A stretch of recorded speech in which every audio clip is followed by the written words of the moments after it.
ఓం గం గణపతయే నమః. హాయ్ ఫ్రెండ్స్, అందరూ ఎలా ఉన్నారు? ఈరోజు కార్యక్రమానికి స్వాగతం.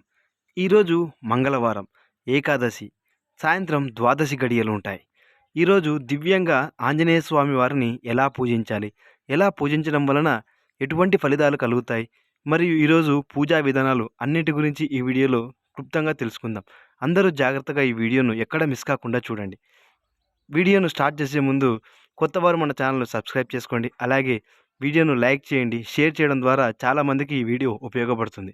ఇవాళ వీడియోను పంచాంగం అంశంతో మొదలు పెడదాం. నేటి పంచాంగం తేదీ 6/2/2024, శ్రీ శోభకృత నామ సంవత్సరం, ఉత్తరాయణం, హేమంత ఋతువు, పుష్యమాసం, కృష్ణపక్షం, ఏకాదశి, సాయంత్రం ద్వాదశి గడియలు, నక్షత్రం మూలా నక్షత్రం, వారం మంగళవారం. తదుపరి సుభాషితం అంశం గురించి తెలుసుకుందాం. నేటి సుభాషితం: ప్రయత్నిస్తే గెలుస్తామో లేదో తెలియదు, కానీ గెలవాలంటే ఖచ్చితంగా ప్రయత్నించాలి. ఇది జీవితం, ఇదే నిజం. తదుపరి ఆరోగ్యం ఔషధం కార్యక్రమం గురించి తెలుసుకుందాం. ఆరోగ్యం ఔషధం కార్యక్రమానికి స్వాగతం, సుస్వాగతం. ఈరోజు మన ఆరోగ్యం ఔషధం కార్యక్రమంలో డ్రాగన్ ఫ్రూట్లో ఎక్కువగా యాంటీ ఆక్సిడెంట్లు ఉంటాయి. దీనిని తీసుకోవడం ద్వారా కడుపు నిండుగా ఉండి క్యాలరీలను తక్కువగా తీసుకుంటాం. దీంతో ఎక్కువసేపు మనకు కడుపు నిండుగా ఉంటుంది. తదుపరి కార్యసిద్ధి అంశం గురించి తెలుసుకుందాం. కార్యసిద్ధి అంశానికి స్వాగతం. కార్యసిద్ధి అంశంలో ఇప్పుడే ఉదయం చేయవలసిన దివ్యమైన పూజా విధానం గురించి తెలుసుకుందాం. ఈరోజు మూలా నక్షత్రం కాబట్టి విశేషంగా సరస్వతీదేవిని పూజించాలి. తెల్లటి పుష్పాలతో అమ్మవారిని అలంకరించాలి. శ్రీగంధంతో అమ్మవారికి లేపనంగా రాసి గంధ పుష్పాలతో అమ్మవారిని అలంకరించి తెల్లటి క్షీరాన్నం అంటే కాస్త అన్నంలో పాలు పోసి కాస్త తేనె వేసి దేవుడి ముందు ఉంచాలి.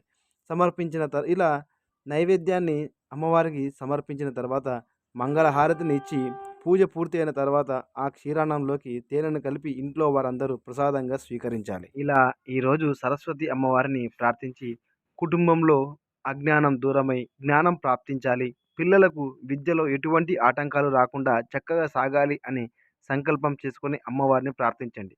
అంతా శుభం కలుగుతుంది. తదుపరి మంత్ర ప్రభావం అంశం గురించి తెలుసుకుందాం. మంత్ర ప్రభావం అంశానికి స్వాగతం, సుస్వాగతం. ఈరోజు ఏకాదశి, మంగళవారం. ఆంజనేయ స్వామిని విశేషంగా ఆరాధించాలి.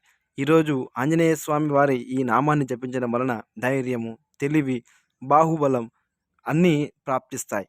తప్పకుండా ఈరోజు ఆ ఆంజనేయ స్వామిని స్మరించండి. పిల్లలకు హనుమాన్ చాలీసాను తప్పకుండా పారాయణం చేయడం మర్చిపోద్దండి.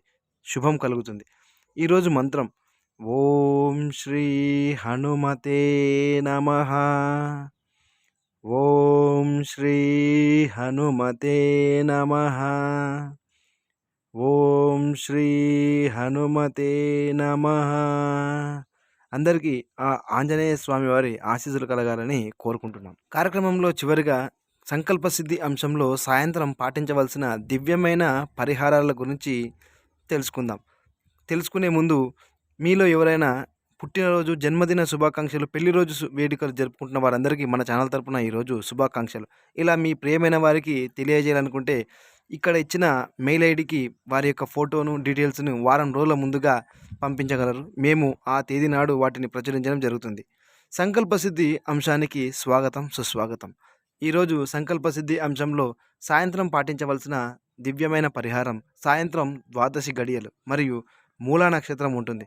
కాబట్టి ఈరోజు విశేషంగా దగ్గరలో ఆంజనేయ స్వామి వారి దేవాలయానికి వెళ్ళి ఆంజనేయ స్వామి వారికి తమలపాకుల మాలను సమర్పించి అక్కడే కూర్చొని హనుమాన్ చాలీసాను పారాయణం చేసుకొని రండి. ఇలా చేయడం వలన చెడు ప్రభావం మనపై ఉంటే తొలగిపోతుంది. ఒకవేళ పిల్లల పేర్ల మీద ఆంజనేయ స్వామికి తమలపాకును మాలను సమర్పించి వలన బాలారిష్ట మరియు బాలగ్రహ దోషాలు తొలగిపోతాయి. జన్మ జాతకంలో ఎటువంటి శని దోషాలు ఉన్నా నివృత్తి అవుతాయి. మరియు ఈరోజు స్వామిని దర్శించుకొని రావడం వలన మంగళ శుభకార్యాలు జరుగుతాయి. ఇలా ఈరోజు ద్వాదశి, మంగళవారం, సాయంత్రం ఆంజనేయ స్వామి దర్శనం మహాభాగ్యం.